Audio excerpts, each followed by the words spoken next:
It's the hashtag Simply Cyber, COWMUNITY.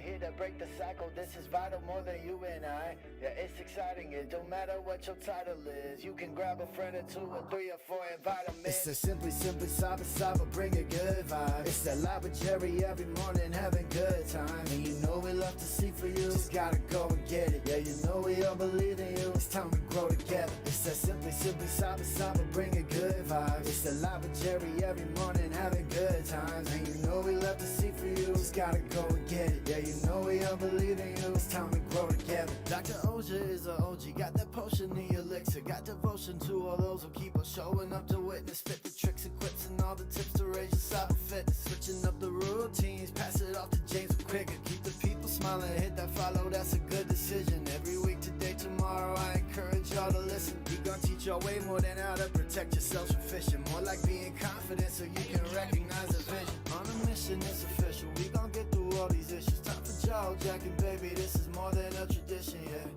Oh, I can't forget to recognize the mods. They the engine, they the reason that you leave and feeling charged. It's a Simply Cyber, bring a good vibe. It's that live with Jerry every morning, having good times. And you know we love to see for you, just gotta go and get it. Yeah, you know we all believe in you, it's time we grow together. It's a Simply Cyber, bring a good vibe. It's that live with Jerry every morning, having good times. And you know we love to see for you, just gotta go and get it. Yeah, you know we all believe in you, it's time we grow together. Yeah. What else can I say? I hope you find some value in this place and have yourself an awesome day. Simply Cyber's here to stay. So let's all put our hands together ready. Time to hang with Dr. A.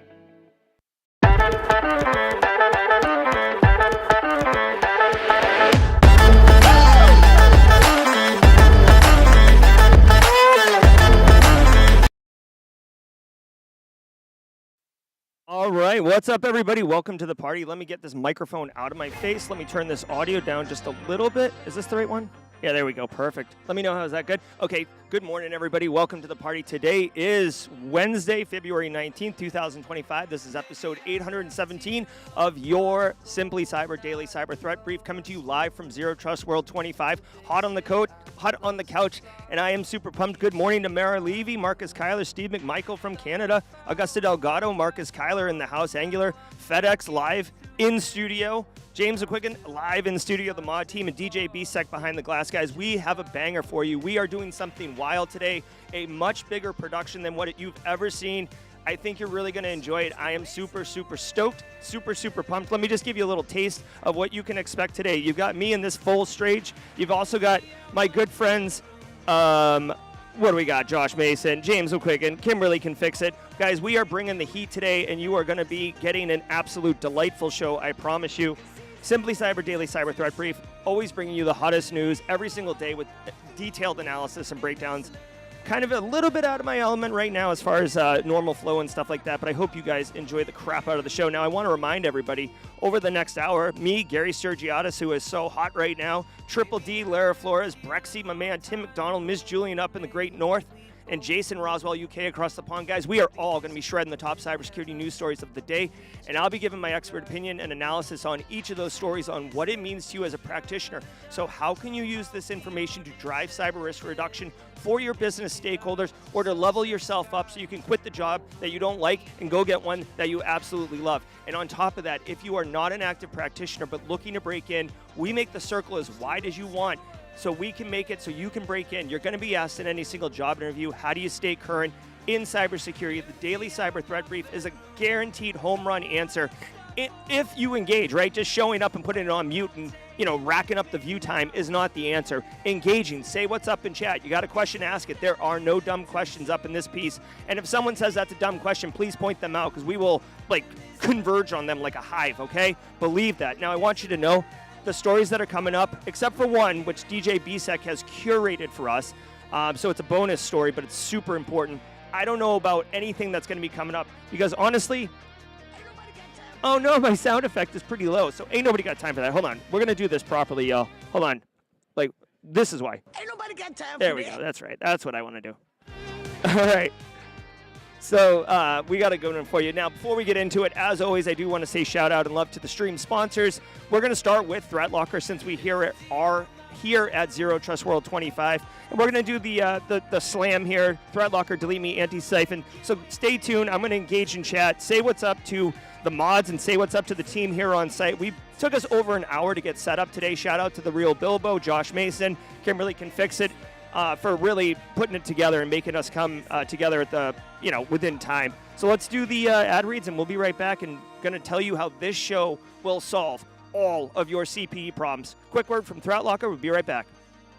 I want to give some love to the Daily Cyber Threat Brief sponsor, Threat Locker. Do zero-day exploits and supply chain attacks keep you up at night? Well, worry no more. You can harden your security with Threat Locker. Worldwide, companies like JetBlue trust Threat Locker to secure their data and keep their business operations flying high. Threat Locker takes a deny-by-default approach to cybersecurity and provides a full audit of every action allowed or blocked for risk management and compliance. Onboarding and operation is fully supported by their US-based Cyber Heroes support team. Get a free 30-day trial and learn more about how Threat Locker can help prevent ransomware and ensure compliance. Visit threatlocker.com. As a person that exists publicly, especially since I share my opinions and hot takes daily, I'm hyper aware of my safety and security, and it's even easier to find personal information about people online these days. All the data is just hanging out there on the internet, and it can have real life consequences. But I recently found a solution, and this service is called Delete Me. Delete Me is a subscription service that removes your personal info from the largest people search databases on the web, and in the process helps prevent ID theft, doxing, phishing scams, stuff like that. And when you sign up, you tell Delete Me what data you want deleted, and they go off and do it. Cool thing is you get a personalized privacy report every month that shows what they deleted, where they found it, etc. It's pretty cool. For me personally, it's like outsourcing your online privacy, which honestly, I don't have time to do that myself or do it well. So for them to handle it is awesome. Take control of your data and keep your private life private by signing up for Delete Me now at the special discount for Simply Cyber listeners. The only way to get 20% off is to go to joindeleteme.com/simplycyber and enter code simplycyber at checkout. That's joindeleteme.com/simplycyber. Do you want cutting-edge, high-quality cybersecurity education regardless of financial position? Check this out. I want to give some love and some praise to Antisyphon Training, powered by Black Hills Information Security. Antisyphon Training is absolutely disrupting the traditional cybersecurity training industry by providing high-quality, cutting-edge education to everyone regardless of financial position. They bring industry professionals with years and years of experience into the classroom to teach you and anyone else who's interested practical skills that are in demand in the market today. And on top of that, the student experience is amazing as you and hundreds or thousands in some instances of other students are actively engaging, networking, sharing tips, tricks, and experiences with each other all live in the classroom. Go to antisyphontraining.com, check out their course calendar to see what courses they have coming up next. You won't regret it.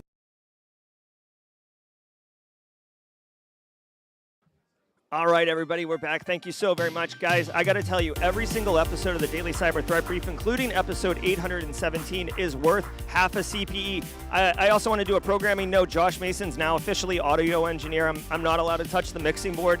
This happened during the commercial break. So Bilbo is taking video engineering and audio engineering, and pretty soon James McKeegan's going to take the mic from me, and I just won't be part of this show anymore. Guys, every single episode is worth one half of a CPE, so say what's up in chat. It'll go right above my head right here. You can see it. Grab a screenshot, file it away. Once a year, count up the screenshots, divide by 2, or multiply by 0.5. You choose your own math adventure. I'm telling you, Kayla Sturgeon did the math. You can get 120 CPEs per year just through this show, so don't be shy. I'm telling you, doing a webinar on identity governance at like the 11th hour sucks. No one wants to do that, okay? So oh my God. All right, so we're getting confirmation that Josh is an audio engineer is an upgrade from me. So, damn it. All right.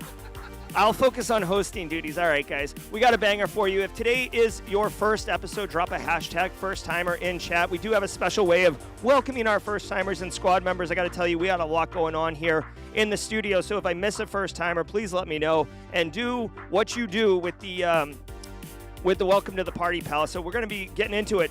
But before we do that, I got to tell you guys, it is Wednesday, which means we do have a special one. So if today's your first episode and you're like, when do we get to the news? Well, guess what? We have fun here, right? Simply Cyber is a supportive, inclusive community, and we do fun stuff, and on Wednesdays we go around the world just to show you how unfriggin' believable this community is from an international space. Now, I do want to let you know that Australia has let us down 3 weeks in a row. No pressure, Australia, but can someone please call them and get them up? Because we need to do what we got to do. All right, guys. Aaron Wright, hold on, here we go. Aaron Wright is a first-timer. Where's our welcome? Hold on, let's get it. I'm going to crank this all the way up. Aaron Wright, welcome to the party, pal. Welcome to the party, pal. Who else do we got? Any other first-timers in here? Super pumped. Aaron, I hope you enjoy the crap out of the show. We do have fun here. It's all about good times. All right, let's get our Daft Punk going here. Josh, get ready to get the audio going. All right, guys. Every single day of the week has a special segment, and Wednesdays is Worldwide Wednesday, where we show you just how unbelievable this community is from an international perspective. So I'm going to set the timer for 2 minutes, 22 seconds. We're going to let Daft Punk go crazy. And when we're doing that, you tell me where you are in chat, and we're going to light it up. Augusta Delgado trying to get the Australians up and running. Love it, love it, love it. Okay, guys, here we go. 2 minutes, 22 seconds. Josh is in charge of audio. Okay, here we go. All right, tell me where you're at, everybody. Of course, Orlando, Florida is on the map right off the rip. Carrie's in Texas. I love it, Sir Marcus. We got Roswell, UK across the pond, so UK's lit up. Let's go. We got Phoenix in the house. Good to see you guys. Team Solo, Stones fan. Zero Trust World, I see you, God. Here we go. Central PA. Dragos is in Romania. We got Romania lit up. More of Europe. Western Michigan. We got the UP in the house. Chile, Pablo P. So we got South America online now. We got 3 continents already. Let's get Africa. Africa should be a light one. All right, Canada, Rich464 bringing us online. San Diego, thanks for getting up early with us this morning. Hot Atlanta's in the house. Denver, Colorado. Dirty Jers. What's up? Colombia's in the house, okay. South America representing Africa. We're going to throw you in the same boat as Australia in a second here. Dirty Jers, Michael Andruzzi knows what's up. Raman's in Bangladesh. Thank you, Raman, for bringing Asia online. South Africa's online. All right, so Africa's got representation. Now we're worldwide, baby. Agent 57's in the house. Virginia's up in here. Little Rhode Island, D-Crash representing Austin, Texas. Ethiopia's in the house. So South America and Africa are battling right now. Peru takes the edge on Africa. England's in the house. Thank you very much. We got England. Well, we already lit up UK. Peru. We got Peru in the house. Ethiopia, New York City. Virginia, how many people we got? 271 in the house right now. Asia, Triple D's in the Philippines. Good morning to you, Philippines. All right, we got Peru, we got Canada. This is what's NKY KP? Oh yeah. KSA, Kingdom of Saudi Arabia. So the Middle East is lit up. All right, come on, Australia, where are you at? Australia did check in. Who is it? Yeah. I want fact checking on Australia. Week 3 of them. Is the Philippines? We got the Philippines in here. Chat's a little slow today. Mississippi's in the house. Michigan, New York City. Thank you, Space Tacos. Brazil's in the house. All right. There we go. So we are at 8 seconds remaining. Yeah, where is Australia? This is kind of a weak showing. I know it's a Wednesday, but all right. So guys, no. Please don't VPN from Australia. All right, so let's call it. Looks like we did not get it again. Belize is in the house. Thank you, Renault. All right, so we did not get it. We got Nigeria's in the house. Okay, let's get them really quick under the belt. All right, so we did get North America, South America, Central America, Africa, strong representation. Europe was here today. The Middle East, Asia, and then our friend in Australia. Somebody, good day, mate. I know it's wicked early there or wicked late, depending on where you come from. But I do appreciate it. Simon Majors in Sweden. All right, guys. We did all right. I feel like the most of the world did their part, and the Australians did not. But wasn't Australia originally founded on a bunch of like criminals or something? So yeah, so they're just dirty. They're all right. The Australians are gonna watch this on replay and be like, "Oh, this guy, huh?" Okay. All right, guys. So we had a good time with that. But guess what? I got news for you, everybody. It is time to get to work. So let's do this. Let's sit back, relax, and let's let the cool sounds of the hot news. Spicy. That's DJ B-Sex spicy. That's not my spicy. Spicy. All right. Let's let it wash over us in an awesome wave, all right? Let's go. We'll do the first story with CISO series, and then we'll move into DJ B-Sex. From the CISO series, it's Cybersecurity Headlines. These are the cybersecurity headlines for Wednesday, February 19th, 2025. I'm Sarah Lane.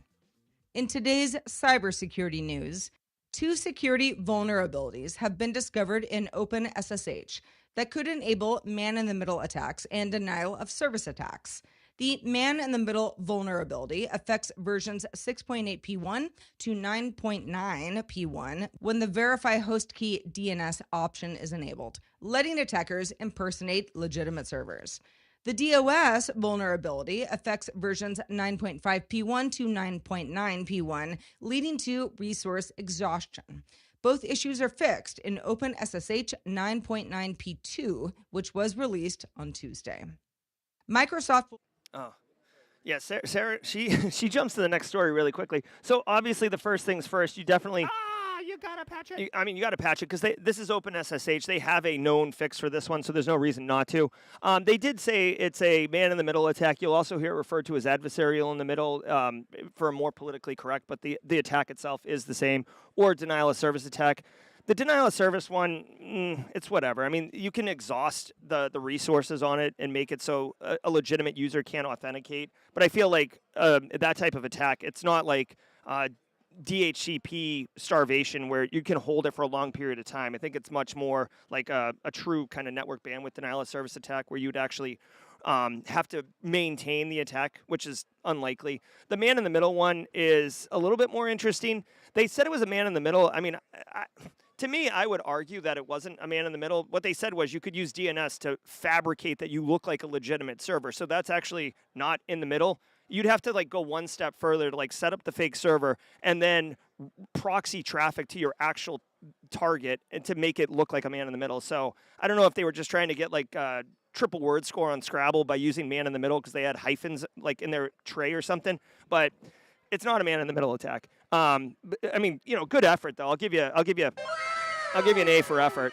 The TLDR guys, if you're running OpenSSH, chances are you know how Linux works. You also know how to apt-get, update, apt-get, upgrade, right? You know what you're doing, so just do it and be off and running. And if you're running a really old legacy version of OpenSSH, just make sure that you have compensating controls in place, like it's not internet-facing, for example. Shout out to the Hacker News, though, I'm going to give them, since we're talking about Scrabble, hold on, I just saw the word. Oh, my God. They use the word interloper. Malicious interloper. I feel like interloper is a word that doesn't get enough love, right? I mean, that was pretty big during Stephen King's The Stand, but looks like it's making a comeback. All right, let's keep going. Oh, so the next story, there's no audio for this, so I'm going to have to read it in a dramatic fashion, okay? Oh, actually, hold on. Can you hear this? Welcome to the cybersecurity. Oh, you can hear that. Oh, my gosh. DJ. They're strongly advised to apply the Hold on one second. Minimizing system integrity. Organizations using affected PAN-OS versions are strongly advised to apply the latest patches and restrict management interface access to trusted internal IP addresses. The EPSS score for these vulnerabilities is EPSS score for CVE 2025-0111 is 0.04%. All right, that's like a popsicle headache, the amount of data that's coming out. But here's the deal, guys. This came out overnight, so this is breaking news.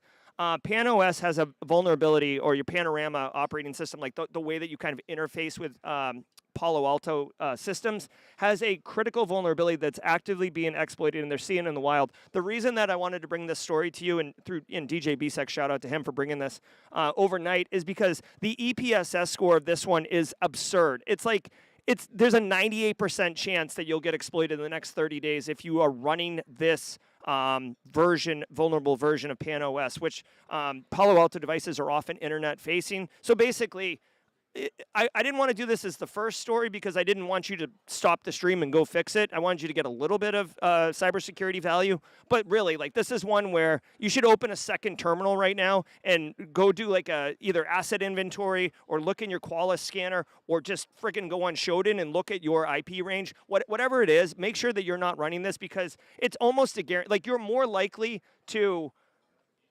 I don't know. What's something that's certain? You're definitely you're as likely to pay taxes this year as you are to get exploited by this in the next 30 days, and that's a fact. Usually these EPSS scores are so low that you're whatever, salacious headline, but like no big deal. This one's pretty nasty, pretty gross. And it is a privilege escalation vulnerability, so the threat actors would actually have to get initial access to your PAN OS anyways. So it's not like it's not no-click 0-day type stuff, but I do want to bring it to you because it's pretty gross. Really quickly, Kathy Bonru, Kathy Reddy, first timer, welcome to the party, pal. Welcome to the party, pal. And if you guys could welcome Kathy Kathi in chat, we'd love it. And we will intermix feedback from the panel if you guys want. Just let me know, or Josh just. All right, hold on really quickly. Programming note. So Josh, like if any of you want to talk, just lean over, and if I see you, okay, cool. All right, let's go. Deprecate driver synchronization in Windows Server Update Services, or WSUS, on April 18th, reminding enterprises to switch to cloud-based solutions like Windows Autopatch, Azure Update Manager, and Microsoft Intune. After this date, drivers will still be available on the Microsoft Update Catalog, but can't be imported into WSUS. Although WSUS was deprecated back in 2024, Microsoft is maintaining existing functionality and continues to publish updates through the channel. Norwegian company... Okay, so check it out now. Phil Stafford, you're hilarious. Okay, so check it out. This is where the people with gray are going to, like, first of all, like, just shake a fist at the sky. I'm actually gonna go big on this one. Listen. All right, so first of all, she pronounced it WSUS. It should be pronounced WSUS. So like if you're in mixed company, you want to say WSUS, not WSUS. Second of all, WSUS was like considered like the like large enterprise patch management solution back in the day, and it definitely was more hype than it was delivery, in my opinion. Like, it didn't have a lot of functionality. You had like two options. It's like doing a GP policy update on the command line. Like, you push it and like, fingers crossed you get something. The reporting was awful. Everything about it sucked. Like, whatever. It was better than nothing, I guess, instead of having to go touch every endpoint. But, like, whatever. The fact that they're deprecating WSUS, like I'll be the first one to throw confetti in the air and like, let's go. So I don't know if anyone in chat has WSUS story. Panel, you guys, hold on. James McQuiggan at 35,000 has a WSUS story. Let's do that. All right, landing the plane safely. So, yeah, WSUS. For me, it was WSUS because I'm coming back to it from like early 2000s was when I was using it. Yeah, I guess But it's a millennial thing to be like. Yeah, so, well, that too. Yeah, thank you, Saturday Night Live. No, for me, I was using it for all the remote sites that I was monitoring for power plants. We had monitoring systems that were not connected to the customer's network. They were isolated behind ours. We needed to update them to keep our systems, remote systems, secure. So we were using it. And now just hearing that it's deprecated, it's like, So for all those remote sites, folks that are working with remote sites and systems that aren't of a part of an ICS environment, that aren't part of a corporate environment, that was something that was important for us to be able to get our patches out a lot easier than us having to touch 400 and some odd different systems. So throw your confetti, Jerry. It's all good. I'll sit in the corner and cry. It's okay. That's the WSUS. Well, I guess honestly, it's like one of those ones where apparently if you end a text message or a group chat or anything with LOL, you're like self-identifying as a millennial. Oh, really? I didn't. If you didn't know that, if you do LOL still, like I do, the Gen Z people are like, oh, that's a millennial right there. So just, I guess WSUS means you're a little older than millennial. They know anyways. Yeah. At least I'm not a boomer. All right. Let's keep going here. Zwipe was ordered to pay IDEX Biometrics $702,000 plus additional costs over a warranty dispute, but struggled to secure financing to avoid insolvency. Zwipe ordered 300,000 fingerprint biometric sensors from IDEX back in 2020, following an exclusive partnership arrangement. The company now has filed for bankruptcy, and a bankruptcy trustee in Oslo will oversee the process. Yeah, it should fit. Founded back in 2009, Zwipe wanted to commercialize biometric payment cards, I'm looking right but now, faced and it's not financial sucked, so- challenges. Krebs. All right. Hey. Oh, of course I wasn't muted, so everybody got to hear that. So I didn't listen to any of that story because we had a lot going on in the studio, but I'm going to do it in real time right now. It's a nothing story. It's a nothing story. Okay. Biometric card revenue files for bankruptcy. All right. So a company that was going to solve all of our authentication problems with a magic bean went out of business. Next story. Security reports that Chinese cybercrime groups are reviving the carding industry. That's the underground business of selling or stealing or swiping stolen payment card data by using advanced phishing kits to steal payment data card data and convert it into mobile wallets, which are then loaded onto devices for fraudulent use. These phishing campaigns exploit both Apple iMessage and Google's RCS to bypass traditional SMS security and link stolen card details to mobile wallets by tricking victims into providing one-time verification codes. The stolen wallets are then sold in bulk or used for fraudulent transactions, contributing to an estimated $15 billion in annual losses. Okay, so this is pretty popular. I'm actually going to drop a poll in chat.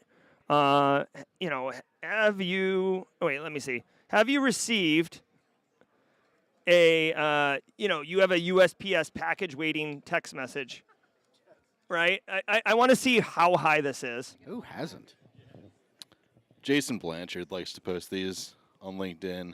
Okay. Oh yeah. Like how did you get smished text messages? They're pretty good. Yeah. You'll have to speak in the microphone. I was just saying I get about once every 2 weeks. Oh, once every 2 weeks, Every yeah. 2 weeks, I mean, once I a feel like it's so hot right now. Do I have that? Hold on. Oh, I don't have that on the soundboard. It's so hot right now. Okay. Smishing is so hot. I do want to say a couple things. Number one, this is a great opportunity for end users to be educated, simply because end users are well aware of it. Like if 94% of people in chat right now have gotten these text messages, which means my Aunt Dorothea, your cousin Danny, your neighbor Bill, they've all gotten these text messages as well. So this is a great opportunity to educate end users, non-tech people, bring the conversation to them about this attack. Now, you don't need to talk about Russian phishing kits and farms and stuff like that. Just make them aware that if they've ever put their fallen for this fish. So first of all, give them education to modify their behavior, that they don't fall for these things. Second of all, make them aware that if they've ever put in their financial information, like credit card or something like that, they've kind of entered into the workflow. They might get a small transaction that comes in. Hey, Bruce and Hex, good to see you. Hey, they might get a financial transaction that comes in for a small amount, and then somehow get a call from basically the bank, but really it's a criminal, saying oh, we saw some malicious transaction, and then they're going to start pivoting into dropping AnyDesk on your computer and routing in, and then actually robbing you, which totally sucks. Also, they could just do credit card fraud. There's basically a pretty large resurgence right now on credit card skimming. You're seeing a lot of JavaScript being embedded into websites. The Magento card skimmer platform is getting back in. It's in vogue again. I don't know if we're getting better at ransomware or threat actors are just whatever. Let's just get some credit cards, as a summer hobby or something. I don't know, but. Long story short, it doesn't matter if it's Apple, if it's Google. And remember, here's a critical thing to wrap your head around. You cannot stop someone from sending you a text message the first time, right? You can block it. I never want another text message from this phone number. But with services like Twilio and stuff like that, you can just grind out the phone number. So you can't stop anyone from sending you a text message, which is also one of the reasons why Pegasus software is so gnarly, because you can't stop that from coming in from an infection perspective. This is around credit cards and stuff like that. This attack for me, you, Bilbo, Kimberly, James, FedEx, Brews and Hacks, this is something that we live and breathe, and it's almost commonplace for us. But you got to remember, Carl in accounting, he's just happy about the Super Bowl. And did you see the Coinbase ad with the QR code floating around? That's who we're trying to help, because they can easily get popped, and we don't want that. So yeah, this goes back to with phishing, smishing, goes back to kind of my basic principles of the fact that if you're not expecting that message, you want to investigate it. You want to take a little deeper dive into it. You get your Walmarts, you get your banks, you get your UPSs, and if there is that link, then go check it out on the app. Nowadays, if your doorbell rings at home, are you answering your door right away? if you're not expecting anybody? No, we're popping on our video camera to look at, see who's at the door, or you're just ignoring it. So I will say, like, there's a lot of times where stuff comes in, and I'm like, hey, were you expecting this? Turn to my wife and ask that, because stuff gets ordered. Right. You know? I mean, Amazon knocked on my door yesterday because I hadn't had a delivery in 3 days. They wanted to make sure I was okay. Okay. All right. Hold on. Checks. I don't want to, like... How are you doing? Oh, keep going. Keep going. I don't want to steal the ad space. Stealing the show I now. grabbed Incogni a while back before Delete Me became a sponsor. Yep. And I stopped getting all these. Yeah, I mean, I don't get suspicious. as many nowadays, but I do get them. And so, again, they come in and it's like, nope, UPS, I'll just go check my UPS app. Or actually what I've done is when I know it's really UPS, I saved it in my contact list, titled it UPS, so it pops up as UPS and I know it's really them. Anything else, it's like, nope, that's garbage. Or especially when, if you can look at the phone number and it's not a U.S. number, that's probably another good reason. I see a lot of Philippines, I see a lot of, other countries that are in there trying to, fish me from another number or smish me from another number. So, interesting earlier with the man in the middle, kind of throw us back 20 minutes. But, we as cybersecurity professionals, that's why we don't sit in the middle seat on the airplanes, because we don't want to be the man in the middle. Oh my gosh. Do we have it? We don't have it here on the soundboard. Ha ha. I'll have to do that manually. Hold on. I might even have it. No, I don't have it. I don't have it on here, so. Catch me outside. How about that? We'll throw it in the back. Nice job, James. All right, guys, let's keep rolling here.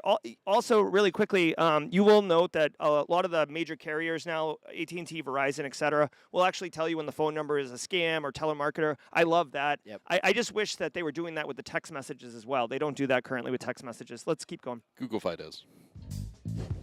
Thank you to today's sponsor, Scrut Automation. Scrut Automation allows compliance and risk teams of any size to establish enterprise-grade security programs. Their best-in-class features like process automation, AI, and over 75 native integrations reverse compliance debt and help manage risk proactively as your business grows. Visit scrut.io to schedule a demo or learn more. That is www.scrut.io.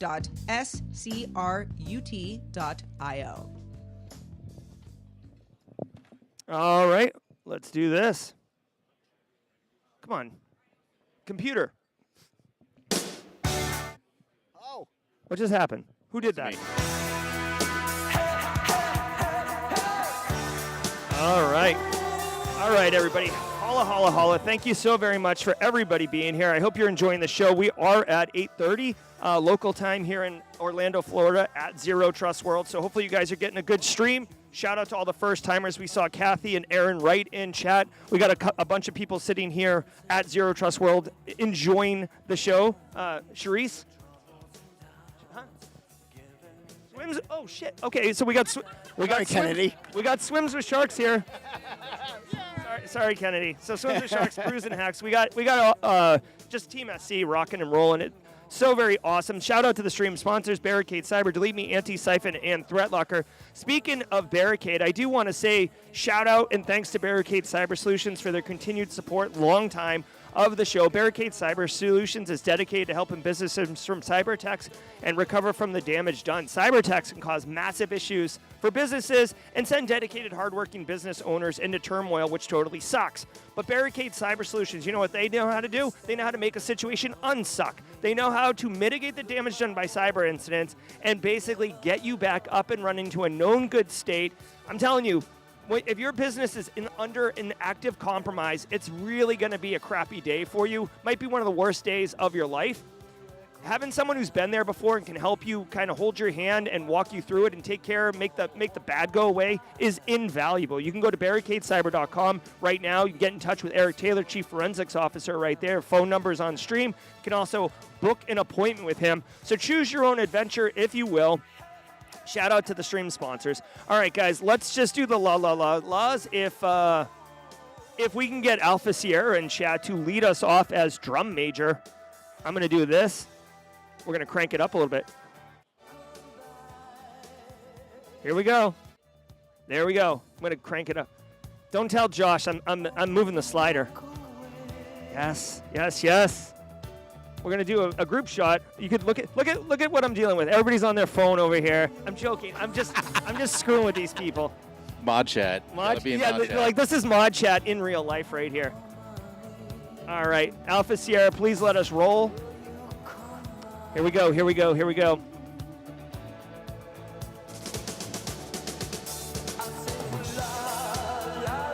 Right. So good. All right.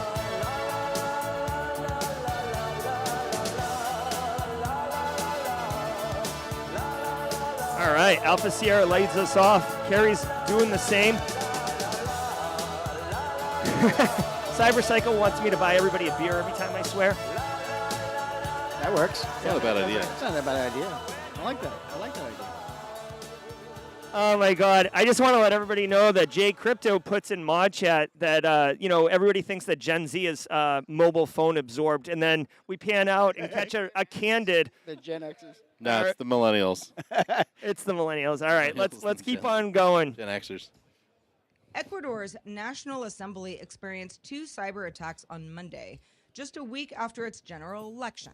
In a statement, the assembly said it was able to quickly identify and counteract the situation, but didn't provide any more information. This incident follows a series of cyber attacks on prominent organizations in Ecuador, including Radio Pichincha, the National Civil Registry, and the National Election Agency.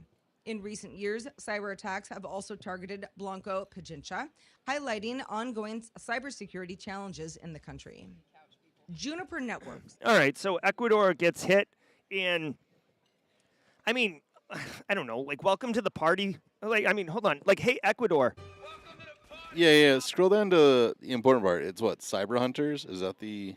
Yeah, the hacking group is Cyber Hunters that pop them. And I appreciate... That's the important part. Yeah. Go ahead. Yeah, comment. Knowing who the threat actor is, and then if it's got information correlating to what you can look out for, we just saw there was a lot of Central America, South America folks around, and if they're targeting that region, then there might be IOCs to look at, make detections, all that stuff. Yeah, 100%. This does seem to be a bit of a almost like I don't want to call it it's either a state-on-state attack, like a nation-state threat actor, or it is they say that they won't be like the president of Ecuador said they don't want to be intimidated. We're going full camera shot here. They don't want to be intimidated by mafia, so they were disrupting with the election. So obviously, getting their fingers in there. I don't know what the situation is with organized crime in Ecuador. I know in some Central American countries, in South American countries, and even in the United States, right? Like, let's not be so high and mighty that we don't have crime.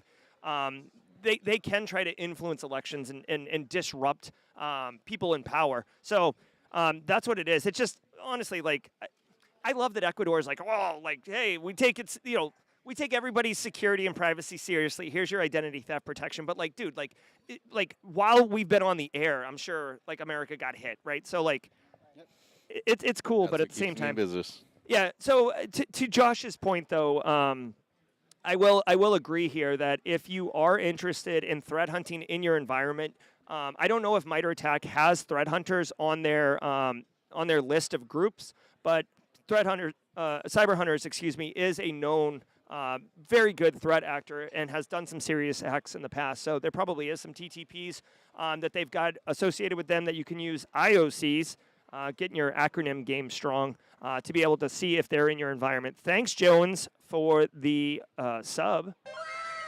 All right. DJ BSEC not behind the glass, so we're riding dirty right now. Let's see how that goes. Patched a critical vulnerability that allows attackers to bypass authentication and take over Session Smart Router or SSR devices, including Session Smart Conductor and WAN Assurance Managed routers.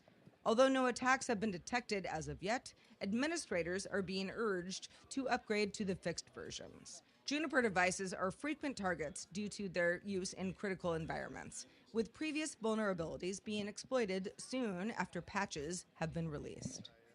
Microsoft. Okay, so here's the deal. This is an authentication bypass attack, which is pretty gnarly, right? A lot of times, like Privesk or something like that, you have to have initial access. If it's an internet-facing device and you can do authentication bypass, that's awful, right? That's basically like just the door. Like, it's not that your front door is unlocked. It's that you don't have a front door. Like, people just can come and go into your house like it's a Middle Eastern bazaar, and you're just like, what's up? I'm in here. So you don't want this thing activated in your environment. Now, I do want to point out, I don't know, this might be too harsh a judgment, but like when I think Juniper, I think of Cisco and Aruba as like brothers who are like on the football team and everybody knows who they are. And then like Juniper's like this European cousin that like went abroad and never came back. And then like occasionally they show up at the family reunion. You're like, oh yeah, you're part of this crew, aren't you? So that, to me, that's what Juniper is. I don't know how anyone else sees Juniper, but they are enterprise grade, which means if you work at a business of any size, say like, 1,500 people, employees or more, 17-ish facilities or more, then you might be running enterprise grade technology, which may include Juniper. Just reach out to your networking team, and find out if you have Juniper devices. Of course, you can always use something like Shodan to scan your internet facing edge devices to see if you can get a fingerprint and if it is Juniper. But honestly, if you're running Juniper in your environment, like this isn't like a small MSP servicing small businesses. You're not going to find a Juniper router in like a little supply closet next to a mop bucket. Like it's going to be all right. Well, Real Bilbo is saying you would be surprised. Bilbo, surprised, yeah. Bilbo's been around the block a couple times. He's seen the body, so it could be there. But chances are you're going to find Juniper in like a more professional environment. So, which makes you a juicier target, frankly. So just get in front of this one. Authentication bypasses are gross. Like no one wants an authentication bypass. Hold on, nobody's got time for that. Ain't nobody got time for that. You guys got something to say? I was going to say, if you're not checking Shodan, the cyber criminals are. They're looking, that'll be a smorgasbord for them. They'll be scanning, looking for those open True. And this is just another case for having good asset management. Yep. That's why it is CIS Control 1, Change asset control management. as well. Yep. It is. It's also, for those who are playing along at home, NIST CSF, the very first thing is identify. So GRC Mafia, we're getting our flowers. I'm just going to go ahead and not continue the show right now until I do a bunch of GRC Mafia emotes in chat, because that's how we roll. All right, let's keep going.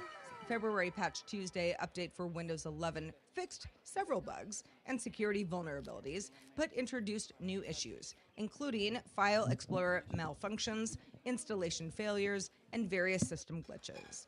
Users reported problems with opening folders, context menus not appearing, and installation errors, even on systems without third-party customizations.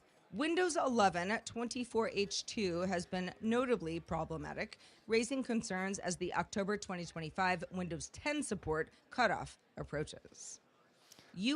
Really quick, I want to say shout out to Jay Crypto, aka Casually Joseph, our Gen Z representative. With those who weren't sure what an auth bypass looks like, we've got a visual metaphor here for you. This is actually a real-time look in at auth bypass of a Juniper network device. So if you need to send this to your IT team to really communicate, maybe they're more visual learners, right? Maybe they're former Marines. You send them this video and a box of crayons and let them go buck wild. You can do what you want. I love the Marines. Okay, real quick, just so we're crystal clear on that. All right, Windows 11 update breaks File Explorer. Well, File Explorer is actually pretty important. Last time I checked, every time I touch a Windows machine, I need File Explorer unless I'm going to go in the command shell. But guys, here's the reality. Microsoft Windows operating system is wicked complicated, okay? Like, I've heard rumors, I don't know if it's true or not, I've heard rumors that there's so much dead code in the Windows operating system build that people are, like, afraid to, like, touch it, like, comment it out, because they don't even know what it does, because the lady who wrote it, like, retired, like, 8 years ago, and they're just like, I don't know, just leave it there. So, a lot of complexity, and when you start adding patches and fixing things and new features, crap breaks, and then you have to go backwards and fix it. Microsoft's going to fix this. Two things I'll say about this story to add value to the community. Whoops, hold on one second. Two things. Number one, basically go buy a bottle of 40-ounce OE, right, Old English, and then pour some out for like Casually Joseph and all the vulnerability management analysts out there who have to deal with this crap. Because what ends up happening is you're like a Boy Scout or a Girl Scout. You're like, yes, I'm going to patch all the things. And then you go buck wild, right? And you patch all the things, and then immediately your phone explodes, right? And you get like shrapnel in your face because everybody that works at the company is blowing your phone up wondering, what the hell did you just do to their computer? Sorry, Kennedy. I don't think I have a bleepy on this one. Trust me, they're gonna swear at you. They're gonna be really unhappy. Service desk, you're gonna lose a lot of political capital, which is why when you do vulnerability management, you really should patch like the IT team first, and then get some champions in each of the departments to patch, and then test the applications that are critical. Become best friends. Yep. Ooh, a super chat just came in. Cybercycle with a $50 super bomb. I'd proudly do this in person if I could have attended Zero Trust World, but I trust this may be buy a couple of cold ones for you all. Enjoy the show and do good things. Thanks, Cybercycle. And yeah, we're going to be having a Team SC meetup later today here at Zero Trust World, probably at the Bar Stadium. So really quick, if you're here, whether you're at the conference or you live locally, come on out and we'll have some sodas and some high fives and share some jokes. It'll be a good time. All right. The other thing I want... Oh, hold on. Details will be announced in Conchat in the Discord. Yep. Go to the Discord, ! Discord in chat, or, yeah, and then the Conchat channel in there. And if you don't know what we're talking about, just ask somebody for help in chat right now. It's super easy once you know what you're doing. The other thing I wanted to point out about this particular story... no, I don't remember. Josh Mason buffer overflowed me. Sorry. No, it's fine. I think I'm really just throwing you under the bus. No, that was a good one. All right, here, let's go. Newspaper publisher Lee Enterprises experienced a cyber attack that affected encrypted critical applications and exfiltrated files, telling the SEC that, quote, threat actors unlawfully accessed the company's network, encrypted critical applications, and exfiltrated certain files, end quote. The attack disrupted product distribution, billing, and other operations, with full recovery expected to take weeks. There isn't evidence of compromised sensitive data yet, but the breach is likely to impact the company's financials, and cybersecurity insurance is expected to help cover costs. Remember... Okay, all right. Come on. Listen to me. This newspaper company got hit. They're big at. I guess apparently when I'm in person, I swear a lot. Listen, this is a huge company. They got hit with an attack, and then you can see in the story linguistic gymnastics in order to not say ransomware. Also, I don't know if they said breach. This is such a slimy. There were so many lawyers involved with this, believe me, right? Like, oh no, it's just an incident. We're still investigating. Like, as long as like you don't conclude the investigation, you can continue to be like, we're investigating the incident, right? It's poppycock. It's ridiculous. Okay, like it's a breach. It's a breach. They're doing this probably in order to take advantage of their SEC filing, saying it's an incident. Publicly traded company. Breach has... See, here's the thing. When you say breach, it kicks off a lot of processes and workflows that you can't unwind. And, you know, insurance companies get involved. Third parties get involved. You know, obviously, your stock may tumble.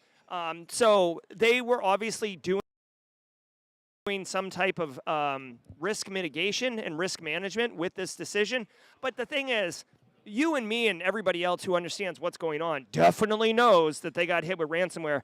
I would expect them, honestly, to have to disclose a ransomware attack at some point in the future. You can't just be like, oh, it's an incident, and then slide it under the rug. So we will have to see, but I don't know, man. This just seems kind of like a... I don't know. I've been reading Brandon Sanderson's Stormlight Archive, so this just feels like an edge dancer move where you have you're frictionless and you can just slide through things like you're just head to toe covered in baby oil, right? I mean, I've heard. Whatever. Call Diddy. So here's whatever. Here's my thing. I would strongly recommend, as part of your tabletop exercises, having the conversation with your leadership. And by the way, just real quick on tabletop exercises, you really, really should be doing them as often with leadership as you do them with the IT team. You don't have to have the big once-a-year super group where it's IT and executives, because honestly, the executives are going to get bored wicked fast and you're going to lose them. What you really need to do is just do scenario-based with the executive team. Hey, we got hit with ransomware. We've confirmed it. Like, what do we do? Do we file with the SEC and say ransomware? Well, what are our options? Well, we could just belabor an investigation and buy ourselves time. Is that what we want to do? The reason you want to do these tabletop exercises and get in front of them isn't so you can be, greasy at some point in the future. It's much more so when crap hits the fan, you can actually execute the plan that you've thought through, where you have a clear head and a level head and ideas that make sense. Because when you're dealing with a situation that's an active compromise, like, you are emotional, you're making emotional-based decisions, you're reacting to things, time feels like it's slipping through your fingers, and you're just gonna, want to make the hurt stop as quickly as possible. And you're not, I'm telling you 100% right now, you will make choices that are not in the best interest of you, your company, short-term, long-term, and that's why you do tabletop exercises, right? So, and by the way, other thing, if you do tabletop exercises and you document what you're gonna do, don't abandon those when the actual incident happens. I've seen that happen too, where we've gone through all these exercises, we're ready to rock, and then you get punched in the mouth and you're like, oh my God, my teeth, I'm bleeding, blah! And it's like, oh my God, just read the manual. This was you 2 weeks ago making these choices. Ugh. All right, thoughts on tabletop exercises? No, that's spot on. Early and often, in my opinion, go back and the pilot in me is always like, yeah, you do EPs every single flight, even if you're just talking about it. That way, when you run into a flock of seagulls and have to land in the Hudson, you just do stuff. Or you land upside down and everyone's got it. But anyway. Yeah, everyone can get out safely. Everyone can get out safely. Yeah. Early and often, and always update. Take your lessons learned and update your docs, update your playbooks. Definitely. And continue to work through them. Yep. I love it. I love it. I love it. Okay, so let's do this really quickly. I think we might be at the end of the stream here. Register for this week's Super. We are. Wow. All right, guys, which is perfect because I wanted to actually give more time to jaw jacking because we are in a big group setting, which is super, super cool. Hold on, let me do my do-do-do. All right, guys, check it out. Don't go anywhere because we are going to be melting your faces. Did you bring the glasses? I did not bring the glasses. Oh, Jesus. Listen, we're going to be melting your faces with jaw jacking, but to wrap up your daily cyber threat brief, hey, first-timers, definitely appreciate you being here, first-timers. I do want to say, Ellen and Kathy, if you guys want to come back, we do this every single day. Today's episode was a little bit different, much bigger production, but it's been a lot of fun. This is Wednesday, February 19th, episode 817 of your Simply Cyber Daily Cyber Threat Brief. I'm your host, Gerald Auger, alongside Josh Mason, James McQuiggan, Kimberly Can Fix It here at Zero Trust World 25. Again, 6 p.m. local time. We will be meeting up for a Simply Cyber community meetup, high fives, drinks if you're into that, here at the Caribe Resort. Royale Orlando. Caribe Royale Orlando. Just go to Conchat in the Discord server, and you'll get everything you need. If you guys can, thanks Haircut Fish. If you guys can stick around, we're going to be doing this group panel jaw jacking. Any and all questions that you have, we are here to help you get the answers you need. We want everyone to have as rewarding and successful a cyber career as possible, and that's why we do mentoring at scale. So stick around. We'll be right back in 30 seconds with the panel. I'm Jerry from Simply Cyber. Peace! Cybersecurity. Join us every weekday for Jaw Jacking, where industry experts answer your burning questions about the cybersecurity field. Live, unfiltered, and totally free. Let's level up together. It's time for some jaw jacking.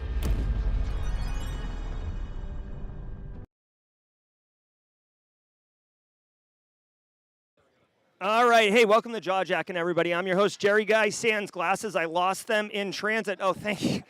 I'm being offered glasses off camera. Swims with sharks, thank you. It's all good. Hey, I'm going to try to do something right now. Bilbo actually walked away, which is perfect. You don't need to come back, but I'm going to make a video change. So let's see if we can do this really quickly. What is this one? What is this one? Black magic. What are you thinking? Nope. Hold on. Let's not do that. Okay. I was hoping. All right. So let's just do this. We are going to do this. We've got the full panel on. Guys, this is jaw jacking. This is jaw jacking. It is a 30-minute AMA segment. Think of it as mentoring at scale. We are here to help you. Alongside me today for this special Zero Trust World event is Josh Mason, cyber professional, been on the offensive side, is also on the training side, also on the sales engineer side. So if you got specific questions with that, James McQuiggan, who's got a wealth of knowledge, OT, guy's flown everywhere. He knows what's cracking. Kimberly can fix it. Training up in the cyber industry also has a bend into the marketing side of things. So she's straight crushing it like a boss, and we're here to answer your questions. Drop them with a Q in chat. We got our first question coming up, and I'll just read it out loud for the panel since they can't see what's going on. Angular's first question says, what is the nerd still doing here? I wanted to talk behind his back. Okay, so thank you. Yeah, Dr. Gerald Auger is, I guess, going to represent here on the panel, and we will do our best. Audio sync might be off, but that's okay. So LinkedIn user says, do you all pair cyber leaders up with mentors? We do not do the pairing, but I do want to mention, if you go to discord.gg/hacksmarter, discord.gg/hacksmarter, there is a community called Hack Smarter. It's run by Tyler Ramsby, and they are, they actually do we do mentoring at scale with sessions like this, but they actually do one-on-one and private chats and stuff like that. InfoSec Live also has, Simon's set a lot of that up over there as well. So that's another good one, infosec.live. Check out a lot of any of your local security chapters, ISSA, ISACA, OWASP, ISC2. They may have mentoring opportunities there as well. And if not, go find somebody at one of those meetings and just kind of chat them up and, take them out for coffee. Yeah. So I would suggest to check out our friend Tyler Ramsby's community, which is you said that. Sorry, totally missed it, guys. So this is an episode of when that's true for Tyler. It's like deja vu all over again. This is an episode when hosts aren't listening. What? All right, let's go on. Next question here. Tyler who? No, sorry. All right. Just so everybody knows, as the questions are coming in, so Marcus Kyler says, so that's the con chat and not the regular SC Discord. No, so just to be crystal clear, Marcus Kyler, if other people have the same confusion, the Simply Cyber Discord server has a con chat channel. Can you screen share your Discord? Do you want to? Do you want to show it?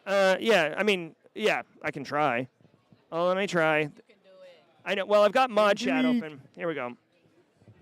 Let's see. Window, Discord, and mod chat. Don't put silly stuff in. Don't put anything weird in mod chat, guys. Thank you so much. All right, there it is. And then we'll do this really quickly, and then we'll do this. And if you look right here, con chat. So this is the Discord server, and this is the con chat. So this is where you want to be. Fleetus is here.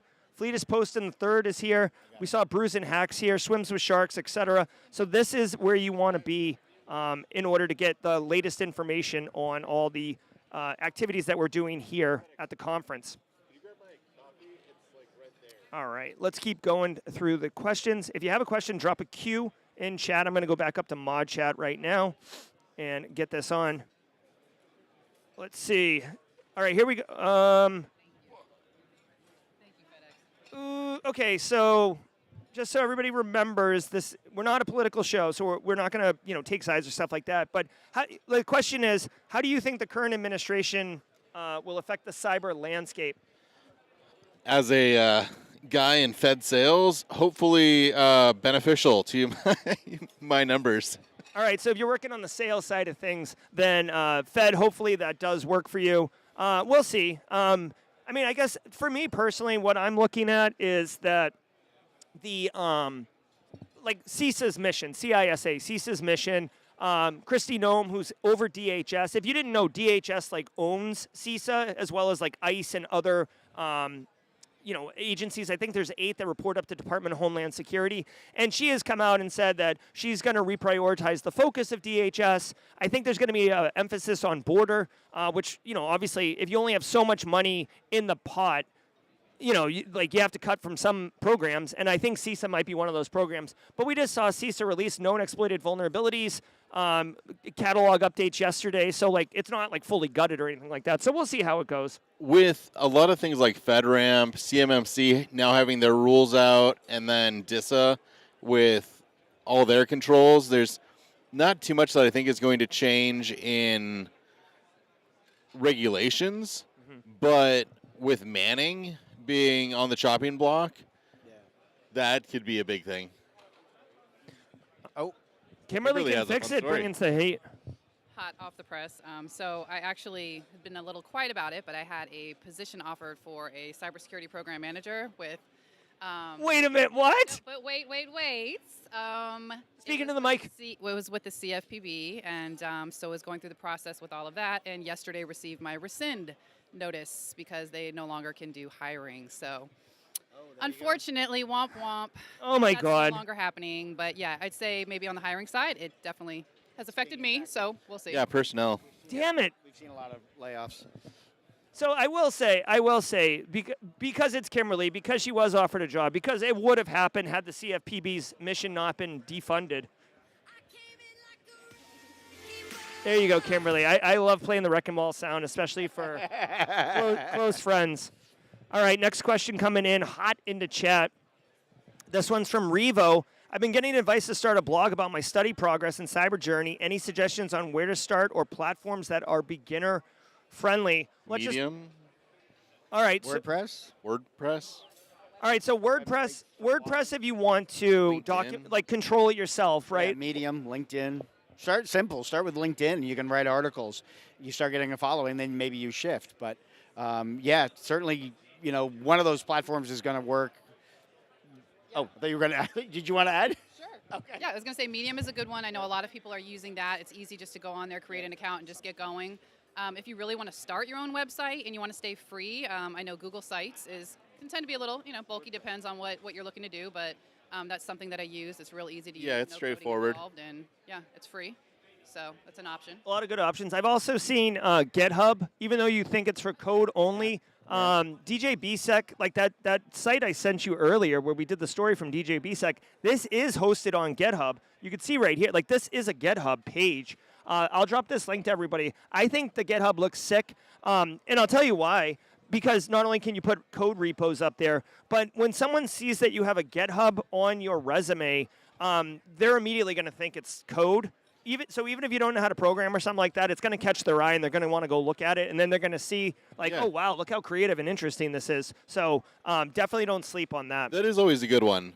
And if you don't want to build a whole website, there are plenty of things that you can put up that'll help build out your GitHub pages, because you can select one repo to do GitHub pages, and it'll be like mine's joshua17sc.github.com, and that has, I don't know, one of my repos posted to it.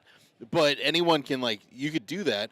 If you wanted to get a custom domain, you could just, without setting up a whole site, redirect to that, or put it in GitHub to post to that site, and it'll handle it all for you. So hopefully that's beginner friendly enough for you, Revo.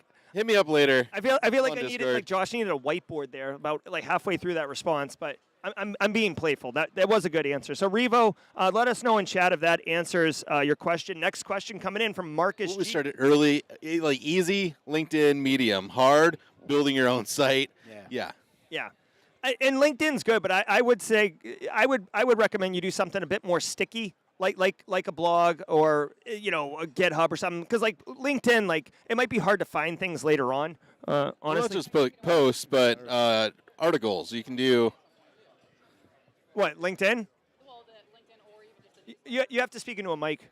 Was just saying it might potentially go away. I mean, it is a platform, so things have happened before. That's a good point, right? Maybe you were hosting all your crap on Twitter and then it went dark for a minute, or Okay, so Marcus G with a question for the panel. I'm looking to break into GovTech with all the massive layoffs. Do you believe there will be a rebound in hiring this year? And what can I do to maximize my time and odds when hiring starts back up? So there's still going to be a need. This is the fun thing. If you kill your GS, there is still a budget, and units or agencies are just going to turn around and hire contractors using emergency funding. And it's you get stuff done when you need to get stuff done. So be on the lookout for your Lockheeds, your Northrops, your L3s, GDIT. Who else does? Booz Allen. Booz, yeah. Come on, I'm a Booz guy. Yeah. All right, yeah, 100%. Censure. And by the way, like I know you want to give into GovTech, like just Google CMMC, Charlie Michael Michael Charlie. This is going to drive a lot of work. Basically, any company that wants to do business with the U.S. government, get those fat contracts, right? Straight cash, homie. They're going to have to be CMMC compliant, most likely. Which how do they achieve that compliance? They achieve the compliance by getting independently attested. How do they get independently attested? They hire independent auditors to come in. Where do they get those independent auditors? You went and got trained in CMMC and then put yourself in a position to get the job. So if you follow the breadcrumbs, it will get to you. So definitely don't sleep on that. I love myself some CMMC. I'll give you a cheat code on that as well. If get into the individual consulting space, like Jerry's got a consulting company, I've got a consulting company, freaking everyone who has been around for more than 5 minutes usually ends up having like their own LLC on the side for consulting. But if you can learn the CMMC rules, you don't need to go through all the crazy training to get certified. But if you can help people, it's like I can't do a SOC 2 audit. I'm not a CPA. You have to have a degree in accounting, take the CPA test, all that stuff. I can't give you a SOC 2. However, anyone can help you prepare for a SOC 2. And the same for like a 2701. Anyone can help you prepare for that. Same with CMMC.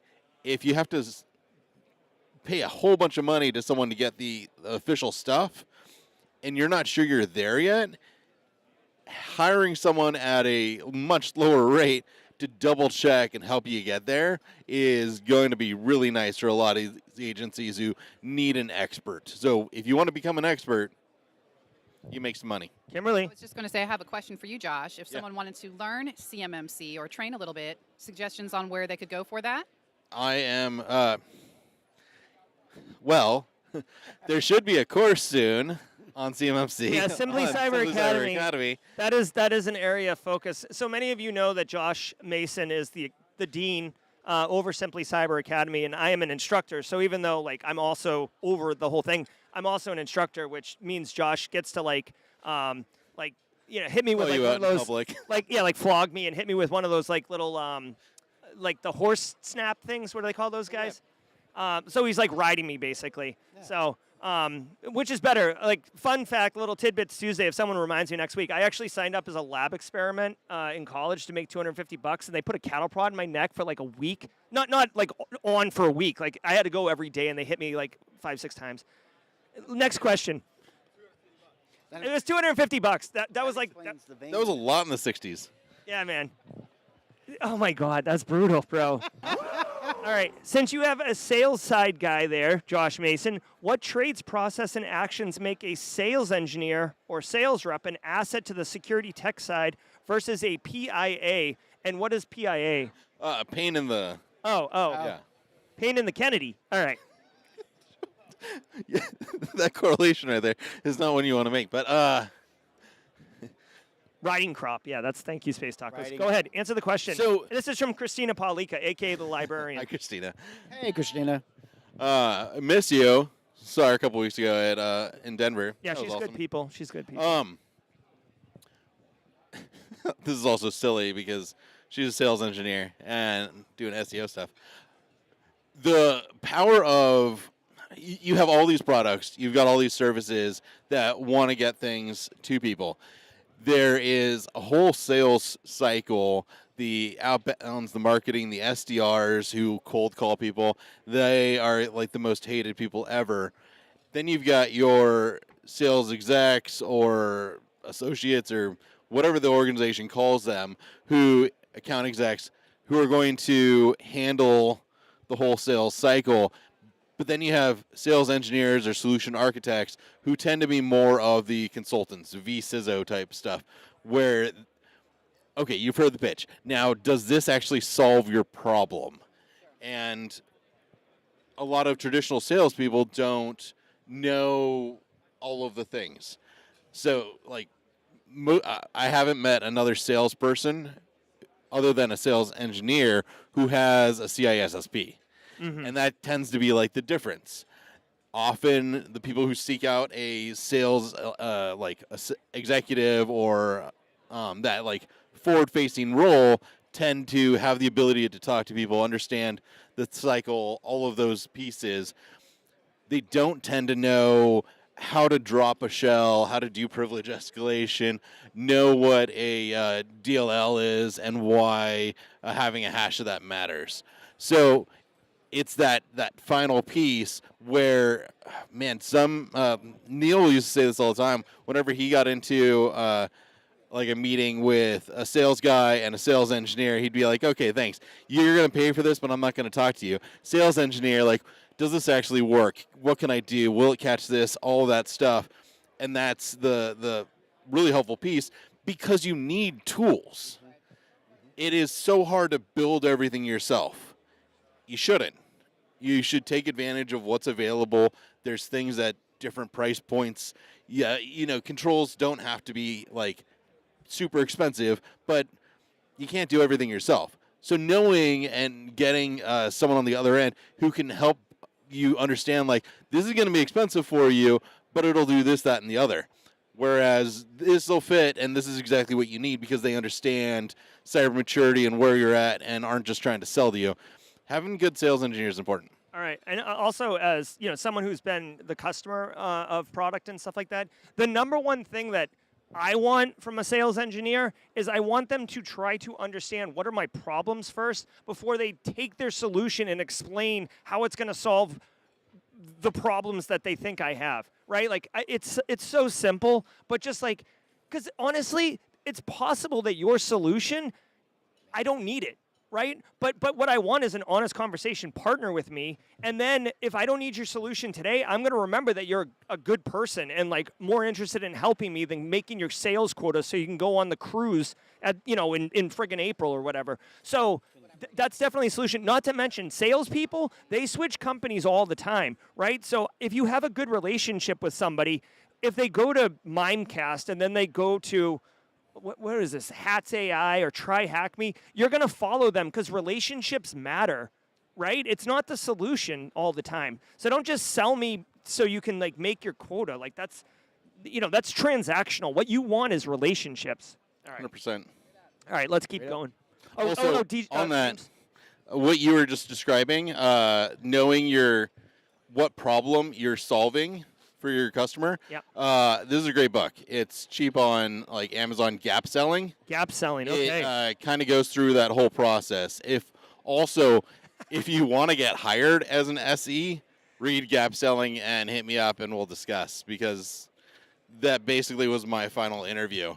And then while we were talking through that, the Phoenix Project, Kimberly? 100%. Yeah, I was just going to say I'm actually catching up on this. It's something that, many people in the industry have talked about, both in tech and security, really relevant. And I'm on the chapter now. I think it's chapter 25. But they went to, I think it was the second senior executive. I'll probably get his name wrong, Dave or something, and kind of went back and was the head of security, head of IT, and they're like, let's ask you, what are your problems? What do you need to solve? What are your goals? And then that's where they started, kind of going back and building from there. So yeah, John in that. He's the CISO, the security guy. His change from the beginning, where it's like, well, we got this audit. Everyone needs to worry about this audit. Like, I know you're doing this stuff, but we have the audit. To where he is at the end of plugging in with your spoiler alert on a 25-year-old book. When he finally gets to talk to Bill and the director of operations and the COO and understand what they care about, and then makes that his priority and sees how he can affect that with his team and how he worry about those controls. Huge. All right. Love it. All right. Let's keep it Stealing accessible. your show. Well, no, it's not stealing. It's just you're deep in a conversation about a book that 90% of these people haven't read. They should, though, soon. Okay, Phoenix Project, check it out. I'll buy it for a lot of people, so Kyle, someone has the balls to ask me, I'll probably buy it for you. Kyle says, you're looking to hire a company for a pen test. What question are you asking them to help to decide which company to hire? Okay, so I'll tell you this, first of all. Here's the question that I thought you should have asked earlier in my career, and it is not the right question. How many people are you going to deploy on this project that have OSCP? That is not a good question, okay? There's a lot of really talented people that do not have OSCP. So first of all, there's that. Second of all, what I want to see, show me a sample report. Because, like, really what you're paying for, yes, you're paying for them to breach and find gaps and stuff, but what you're really paying for is intelligence and knowledge and actionable intelligence. So show me a sample output of what I can get, and I'm going to look at it, and I want to see, like, is this quality? Can I do something with this? You know, unless it's like checkbox compliance, right? Like, oh, you got to hire someone to do your shit. I mean, do your stuff. Jesus. Sorry, Kennedy. I think another aspect is also to see about the previous customers, previous organizations they've worked with, and see what how it worked out for them. Yeah, if you can get a customer to do a testimonial or to get on a call with them, if you can convince one of your customers to back you, be like, hey, if I bring someone else on, like, will you, like, get on a call with me and explain, like, answer questions for me? Like, I trust you. You don't have to speak up. Like, tell them what you don't like. But, like, if you can get someone, a client who believes in you that good, like, do it. Yep. That'll go a long way. I've done that before. Next question. Yeah. All right, next question. Guys, you guys have great questions in chat jacking. It's a 30-minute AMA where you ask any questions, and this panel of esteemed professionals will bring the heat and answer the question. Marcus Kyler, all caps, loves the Phoenix project, okay? Let's see what we got. I can see you guys on camera, so I see you, like, elbowing Josh and, like, pointing. So I don't know what you're doing over there. Okay, so no questions currently. Oh, wait, hold on. There's 2 pinned comments. So this is a very specific question. Fluffy Bearded IT Nerd says, I recently met a guy who has a degree in Homeland Security. What's the difference between a degree in Homeland Security and cybersecurity? First of all, I've never heard of a degree in Homeland Security, so I don't know There's exactly what only a few of those. I know people who have them because it's a very popular military and, like, FBI focus. So a lot of your grunts will want to get a degree in that. A lot of folks who are in the military who, you know, feel like, oh, I understand this stuff, I want to know it better so I can become an officer or whatnot. I was going to say, I have to imagine Homeland Security is going to focus on cybersecurity, physical security, you know, border security, all the other securities, everything that protects Homeland, whereas cybersecurity is your inch deep, mile wide on all the different topics relating to, you know, cybersecurity. Frankly, the places that I've seen that have them, APU, AMU, Liberty, the Homeland Security, it's not a bad degree, but it's... That sounded so confident. It's not a I've got a Bachelor's of Science in Humanities, like, okay, and an MBA. Like, it's one of those things of, there's degrees that are like underwater basket weaving. Don't judge that. I actually know a guy... Or, you know, a PhD in cybersecurity. And then there's degrees that actually, like, help you learn stuff that you can use. Rhonda Rummerfield says a lot of people in TSA's regulatory have that Homeland degree. So we got 2 good questions right now. We're going to end just a few minutes early also. So, guys, do get your questions in last minute. Also, for those who were here earlier when I talked about Josh Mason riding me and whipping me with a whip, so this would be a riding crop. So I know, but, like, I'm doing the fancy pants, Jerry. Over there? Yeah, fancy pants. So this is... you realize the meme of the week tomorrow is going to be you are the riding crop with Josh. Hey, haircut fish, just saying. Haircut. Dan, can you whip that up? Haircut fish has left the chat. All right, so a couple of quick questions. I'll call him. Text him. Okay, hey, let's go around the horn really quickly. These are, like, 30-second answers. I love this one, though. Hold on, let me find it. I just saw it. The question is, what do you... Hold on. So SCole07 says, what are your thoughts on job stacking earlier in your career? And let's define job stacking as switching a job less than every 2 years. Josh first, then James, then Kimberly. I'm not a good person to ask on this one. I'm in, like, job 7 in the last 5 years. No, I know. You're a perfect person. It's not. You're not early in your career, though. Look at you. I'm You're really early in my... yeah, I know. There's a lot of gray down here. Keep going. Job stacking. 30-second answer. Do the job that gets you what you need. And that a lot of cybersecurity entry-level jobs are not going to pay huge. If you level up fast, if you learn a lot and you're valuable and you can find someone who understands your value, do it. Because the best way for you to make more money is to move companies.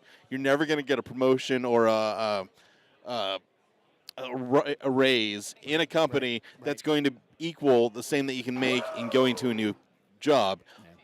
That's and rules. That's But even then, if you're staying in the same company, a lot of times they may only have a max 10% that they can give you. Whereas if you do go to another job, and I agree, if you end up reaching the potential that you have within that role, and you're kind of hitting that roof aspect of it, and you want to go and change, then that's fine.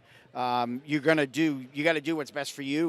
But right now, I know with the market the way it is, it's not as I saw a report the other week that people are staying in their jobs longer now. The whole job stacking isn't happening as much because of the way the market is, and a lot of the rifts from last year, the reduction in force layoffs that happened last year. You got a lot of people out in the workforce, and so people are having a tendency to stay put because they don't want to, rock the boat, and they don't want to, be out of work. Yeah, it is a bit tumultuous right now. Kimberly? Yeah, I think I would say, I kind of base this a lot on my brother. He's the only one that, I had experience with. Has been in the industry about 10 years or so. And he pretty much, I'm looking at his LinkedIn right now, came out of the Air Force and then just jumped around from there. I mean, he stayed maybe a year and a half, 2 years tops, and kind of went around from different companies. So, I mean, to him, when I saw that, I thought that was very, I come from more of like a traditional background where you stay places a little bit longer and you're kind of a little more loyal, but that's not how things work nowadays.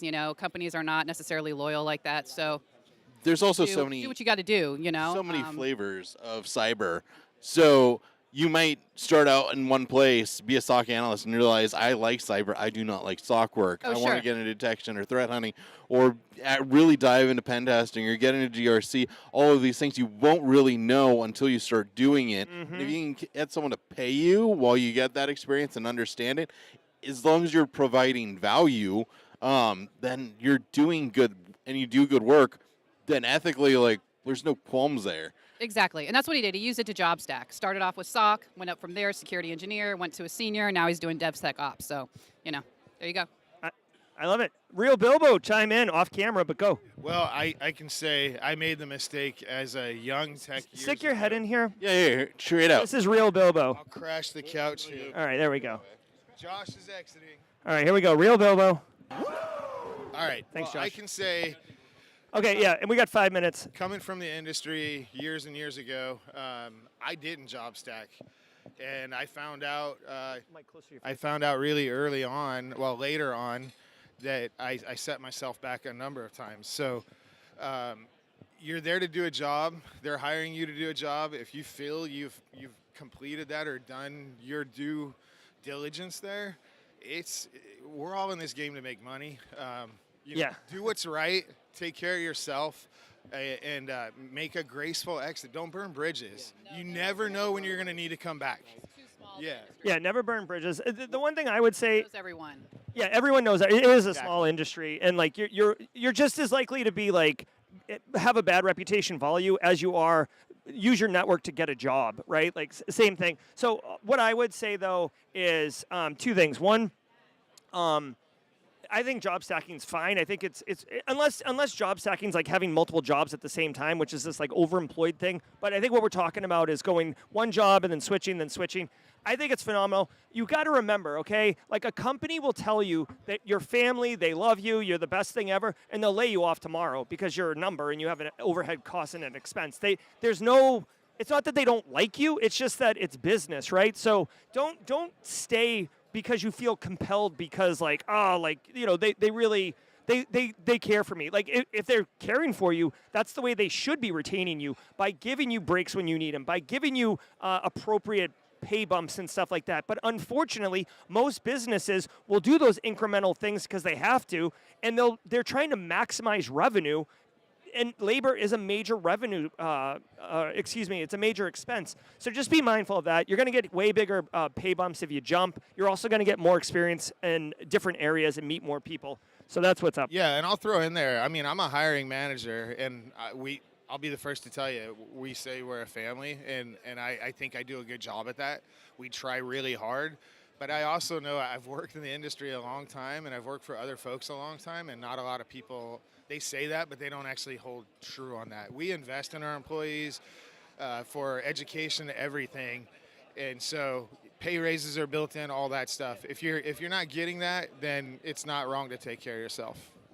All right, guys, we're rounding the bend on the turn 4 at Daytona, I guess, maybe. Final lap or whatever you want to call it. Choose your own metaphor, but we are wrapping the show.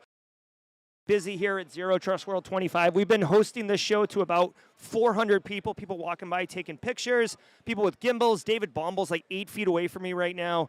It's been super cool. Guys, I want to say thank you, all of you, for being here. Final thoughts? Kimberly says no final thought. Yeah, no, thank you. All right. James Quicken? Thank you very much. We'll see you at 35,000 feet in seat 3A. There it is.